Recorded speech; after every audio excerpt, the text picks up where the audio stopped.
Okay, I wasn't sure if they were going to release any updates this week due to Sydney being alive, but they did, and this update might not sit so well with everyone. Let's talk about it right after Skins Monkey. Skins Monkey is an automated service that lets you trade skins instantly for a fee, sign up now, and get up to $5 bonus. Simply add items from your inventory, then find skins that matches your current balance. Site offers live support 24/7. You can also top up your balance if you're missing a few dollars, and there's a lot of skins to choose from. Visit my link down below to get to Skins Monkey. So this update looks like your average CS2 update, but one of the biggest patch notes, and the one that happens to be on top, is that command aliases now leverage sub-tick accuracy. Basically what this means is what most of us can already guess. In the previous version, you could see that jumping was inconsistent. In this example, the player lands in different positions every time. This was due to sub-tick, and then the community found a way to break the sub-tick parameters in the code, which meant that you could de-sub-tick your actions to give you consistent jumps. This was something a lot of people, especially in the movement community, appreciated a lot. And this wasn't only for jumping. Any action, such as movement or even shooting in the game, could be de-sub-ticked. Now keep in mind that this workaround of de-sub-ticking did break the sub-tick parameters, so what Valve did here was try to technically fix a bug, which just happens to be something a lot of us liked. This means that using something like this will make jumping inconsistent again. And before you post your little comment, I know you wanted to, Launder's already found a workaround where basically you can bind your action to another config, and that config stores the plus and minus action, which in this case will make jumping consistent again. The fact that this fix was a top entry in the patch notes only to be quickly unfixed is just ironic on the highest level. But don't expect this to be working for long. They will most likely address this as well, now that we see which approach they're trying to take. And yes, the approach is the most Valve approach they could ever take, which I think doesn't sit well with most people. They're basically saying we're all going to be using sub-tick, and this is the way forward for the game. I can understand Valve for doing this, but I also understand the frustration coming from the community with this approach, instead of trying to address the randomness that sub-tick currently gives us, especially with different jumping heights, which is just not good. But maybe, and hopefully, they will address it very soon. The next patch note is actually a banger, but they introduced a new sound for the final 10 seconds before explosion. Previously, you had to turn on the 10-second music inside the music setting just to gain an advantage.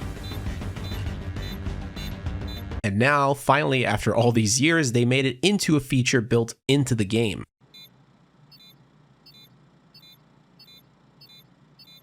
So this obviously means that you no longer need the 10-second warning, and you can basically rely on zero music. They also added various tweaks and bug fixes around occlusion filters and footsteps clarity. I was only able to make a comparison on Mirage before and after, but I couldn't hear any noticeable change or anything that I think is worth bringing up.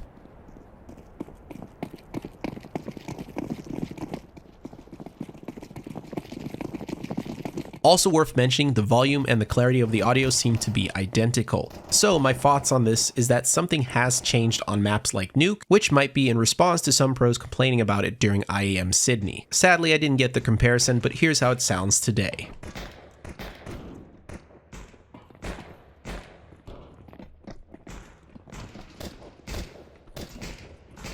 Let me know if you think it's any better. I still think it sounds very muffled, and I'm just not used to it. They also added a missing KSK agent voice. Now this agent is not a master agent, so there was never any unique voice lines, and I don't have the agent, so I can't confirm, but I'll trust Valve that it's been re-added now because it's so specific. We also see a reduced fall-off distance of knife impact and swish sounds. Generally, this means the volume should decrease more rapidly with distance, but it makes me wonder if this is somehow connected to all those wacky whiff moments of stabs in the back not hitting. Again, I'm not sure, and you never know with Valve and fixing stuff. Now that just happens to transition perfectly to this patch note where they fixed some cases where players could peek through ceilings. You know, when you spam jump in certain areas and you can see through? Well, this is the second time we see this patch note, and this is the second time that it still works in some of the most popular areas like on overpass under a site. I mean, missing some of the areas on the first patch note is one thing, but still missing some of the vital areas on the second one, what is going on?